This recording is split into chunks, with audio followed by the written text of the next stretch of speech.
Hello everybody, welcome back to the channel. My name is Death by Pony, or welcome to the channel if you're new here.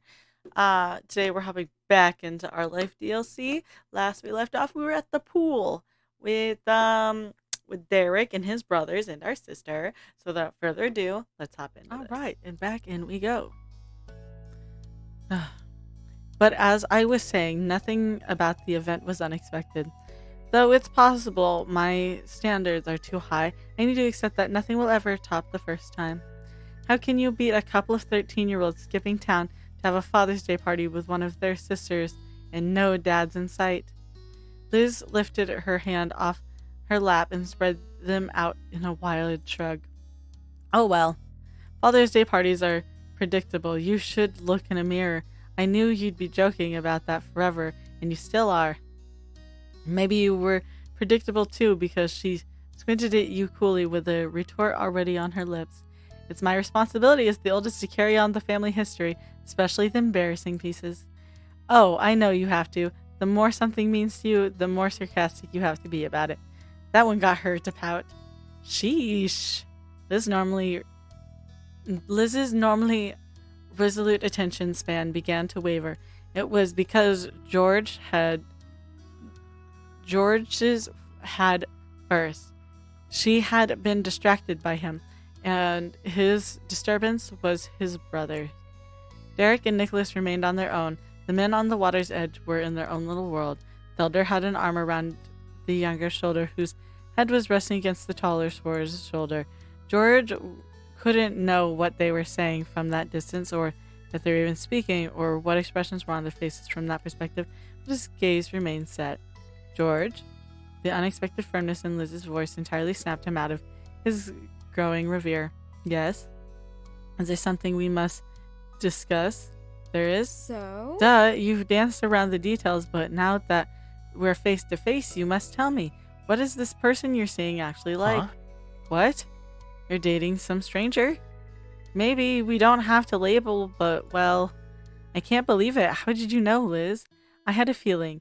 And asked. We do text and call, you know. She made it sound so simple. Maybe it was. You hadn't been bold enough to ever broach the subject. Let's not lose focus. Come on. George, how can I judge if they're good enough for you if there's nothing to scrutinize? And is they even right? I'm starved for details. Well, I can't pronounce the last one. Pronouns, so progress. We've made progress. What else what's Zira's name? Nova. We were both at the same college, both in STEM, and met at speaking events where people from different majors and classes all attend. Aw, how did it happen? You two making a connection. Basically, between talks, most people hung around the halls waiting for the next to start. Neither of us made much of an attempt to strike up conversation with the other, and ended up gravitating towards each other silently. Your sister couldn't help interrupting. The comment in her head was too good to keep herself. She giggled delightedly. Gravitating. What a way to describe a couple of nerds coming together. Go on. You know I'm not an expert in small talk, or that interest in it. Nova overthinks things. It made chatting with strangers a little challenging. But after waiting around for what had to be at least 15 minutes, Zay started asking me questions. It went from there and has kept going. We exchanged numbers at the end of the event. Back then I thought Zay gotten bored after doing nothing for so long, but Nova told me later that Zay had been trying to get themselves just to say something already the entire time. Don't know if I'm pronouncing it correctly, but I'm gonna hope I am. They also said the reason they decided to talk with me in the end was because of my forest tranquil features. I don't know exactly what that means. The sight of George so absolutely aglow was enough to make Liz shrivel. Oh no, I'm being won over already. Who will be bad cop when you bring them home? Derek, I doubt it. Don't worry, sister, I will be bad cop. I bet Nico would. He's got spunk. No one needs to be bad cop, Liz. Nova is great, George. Derek can be serious when he wants to be. George is daring and deserves everything. I doubt anybody would hurt him. Don't worry, I got it. No matter how good Nova sounds, I must make sure George is defended. Godspeed, Harry.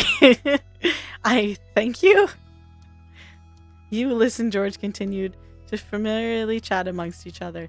Or rather, you and Liz kept getting George to dish on his life in college with Nova and other friends and not so friendly acquaintances he made. But eventually, what's up everyone? You tilted your face up, standing over the three of you, with a solid figure of Derek Suarez.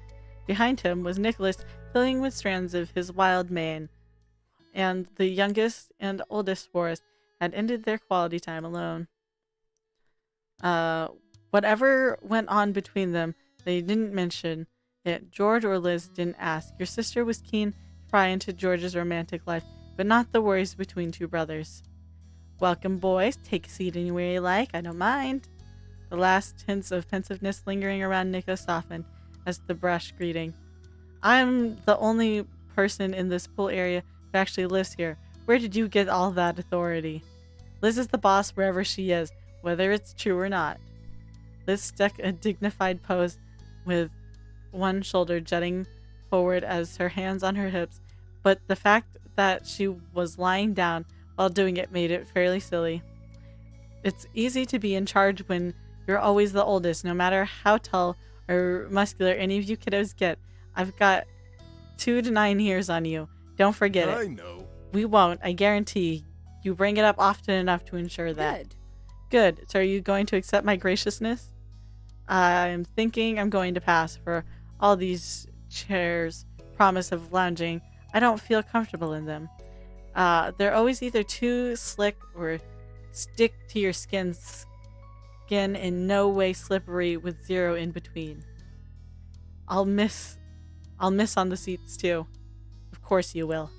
George and Liz were so tickled by their simultaneous response that you were sure they would have high-fived. He wasn't so reserved, and she is not so set on behaving maturely. Nico's slight frame was entirely unmoved by the teasing. Derek, however, did react with an awkward chuckle. The now whole group was able to reunite with ease, as if 5 of you had been chatting the entire time. Liz hummed, self-satisfied. I'm not complaining, but I have to say, it's weird to be sunbathing at a pool and not the beach. You didn't want to complain either, but if you did, you'd point out how much less good this pool was compared to the other. Crossing his arms and letting his eyes shut, George shared his own perspective. It was rare, but also welcome. I think it's weird to be at this pool and not the one we grew up with. He read your mind exactly. Oh yeah? I only ever saw from a distance. I don't know the joyful truth being there. That's too bad. Yeah, it's better than this one. Yeah, for me too. While the brothers wore a set of nostalgic grins, Liz smiles with far more dubious. If you wanted to, I wonder if we could sneak a peek.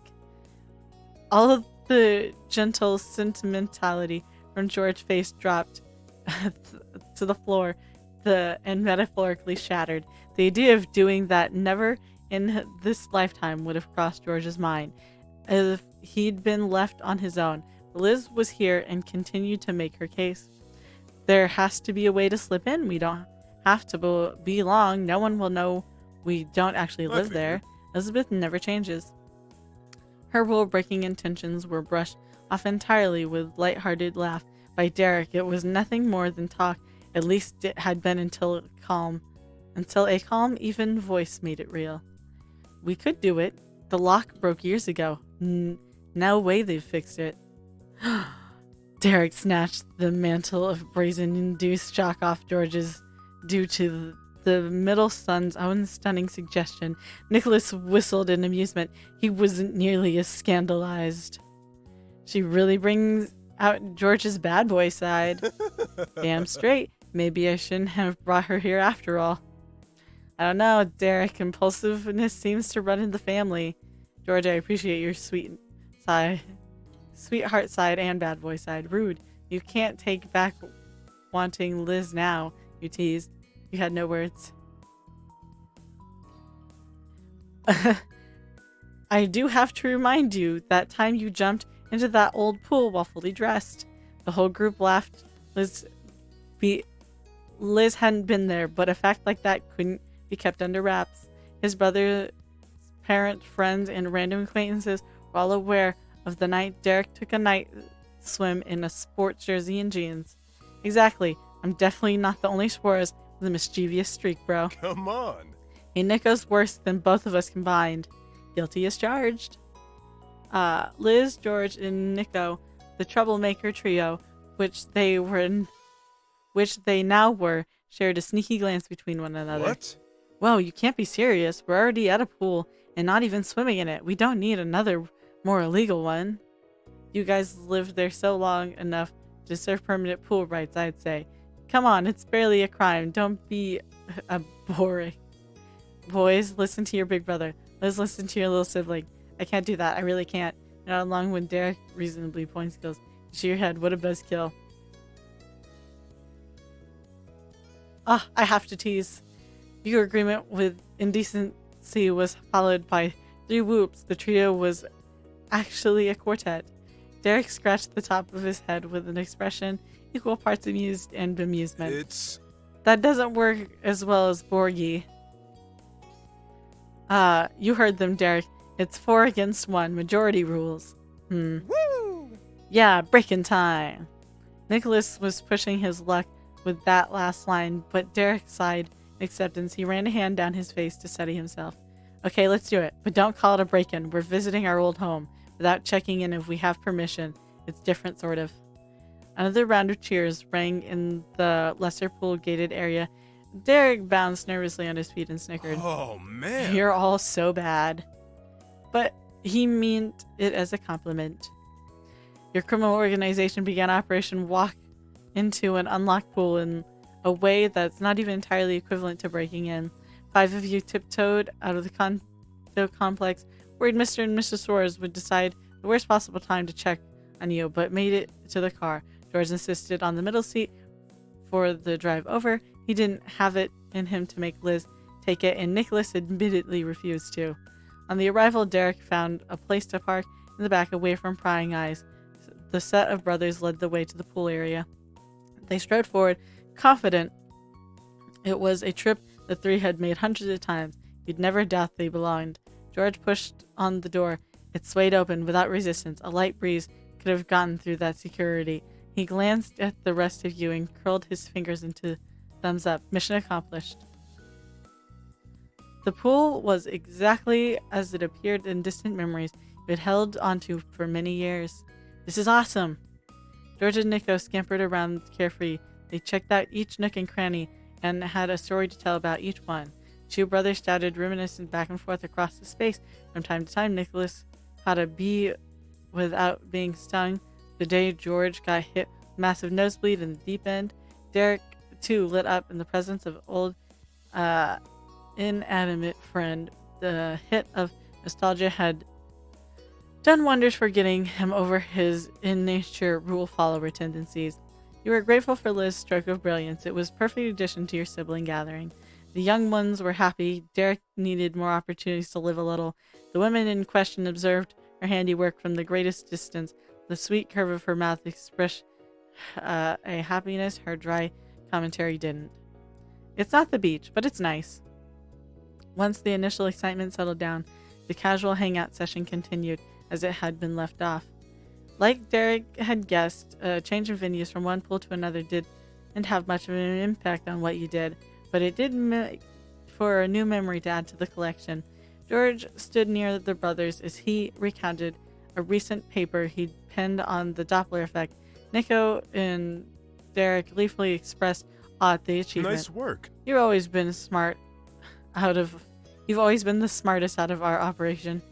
With 3 chances, at least one of us guys has to have a decent amount of brain cells to rub together. You're all smart. Brains, bronze, and looks. You brothers have it all. George is book smart, Nicholas is street smart.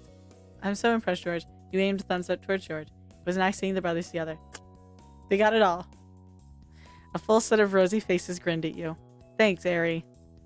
George's informative explanation was cut off by the fast-facted techno-pop beat. It wasn't a bad tune, but it made Nicholas shriek. They're all blushing so hard. Uh, She's calling. Now? He scrambled to retrieve his long-abandoned phone. The events of the morning came back to his clarity.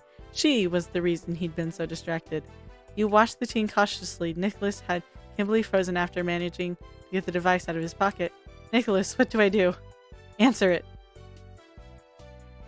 Was George's plain reply. It was perfect, reasonable, and the other option only other option besides not answer it. Unfortunately, the bit of common sense was no help to Nico. His breathing was rapid. The phone shook in his hand. Derek, you give advice. You've got more experience liking somebody than me. I've only found one less than a year ago. In most cases, Derek was the first to jump at solving problem, but he'd pretended not to see that whole list scene, at least until he'd forcibly been thrown into the event by George's straightforwardness. George, you knew that glowered Derek's brother was threatening to send him an early grave again. no. This is not the time. How can I tell anyone else how to handle romance? Well, I was choked when I tried talking to my crush. Oh yeah? Well, the brains and brawn can't be denied to the trio, but you are one weakness is clear. None of you boys can woo to save your life. She's not my crush. As much of a mess as Nico had dissolved into, he was still together enough to set that misunderstanding straight. He was so offended his voice cracked. She's a psychic. I've been on her waiting list for months. A psychic? Then just answer. George reasserted his suggestion this time with an extra dose of obviously in the undertone. There was no reason to hesitate as far as he could see. It had to be done. Nicholas bit his lip, twisted his face away from the screen, and for good measure squeezed his eyes shut, finally tapped the screen to answer. Hello? A small high-pitched voice was on the other line. You knew what it sounded like because you heard it yourself. His phone was on speaker, Nico realized with horror. Everyone else was forced to be aware of it as well. Is this Nicholas Suarez? It's Miss Kala. I'm calling all the way from St. Sarah Bell Boarding School to tell you the future. Give me a 10 and you'll know what to do then. Her catchphrase was well rehearsed and full of approachability. Kala was there to serve, but Nicholas only managed to squeak and fumbled to turn the speaker off without hanging up. Liz didn't have a similar struggle. She couldn't stop herself from voicing a thought aloud entering the conversation. I've heard that before, St. Sarah Bell. What do you mean? Who are you? Rather than replying to the queries lobbed at her, Liz instead delightfully declared the answer to a mystery that had been only heard. Ah, that's where Shiloh attended high school. I think he was also there for part of middle school, but that's besides the point. Oh, so you know a fellow of SS Bite? What's his last name? And maybe if the stars align, tell you about his future. Nico only watched helplessly. He couldn't cut Kala off by changing the phone settings now, but words weren't working well enough for him to explain that she did not have to chat with Liz. Either unaware or pointedly avoiding Nicholas' stare, Liz bulldozed ahead. His name is Shiloh Leon Fields. But don't strain yourself to come up with something. He's 22 and graduated from that school years ago. I imagine you won't have much to say about that. That breakdown of the situation was punctuated by a snort from Liz. Miss Kala came right back with a scoff of her own. Before she even spoke, you got the impression Liz had met a challenger in smugness. I do know Shiloh Fields. He got those huge eyes, freckles, and all of those hats. I've always lived in this town. I did always go to SSB, but I was right nearby when he first moved in. So there, I know him and his whole group. They're infamous. Huh. For all her normal snarks, your sister was speechless. She didn't even try to further complete. You couldn't blame her. A random psychic, her little brother of your longtime friend, happened to call was familiar with another of your childhood playmates. Whether it was luck, chance, fate, or pure coincidence, it was definitely odd. And you had to wonder if the group she referred to was the same one Jeremy was also a part of. He and Shiloh did at least attend the same school together. They might have multiple acquaintances in common with Miss Kala. Really, what can you tell us about Shiloh? Hey, do you know Jeremy? I wonder maybe you could tell us about Pran, the friend. Wait, Liz, what about that guy who yelled at Shiloh and us. Do you know anything about a guy Shiloh didn't like? Jeremy hated him too. You stay out of the particular conversation. We're just gonna butt out of this one.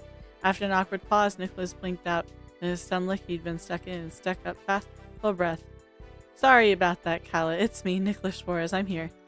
Oh, I almost forgot why I was calling somebody. You're the real client. What do you want to ask about? It'd kind of be nice to know why this is happening so late. I thought it was going to be in the morning. Sorry, she said, not sounding sorry even a teeny bit.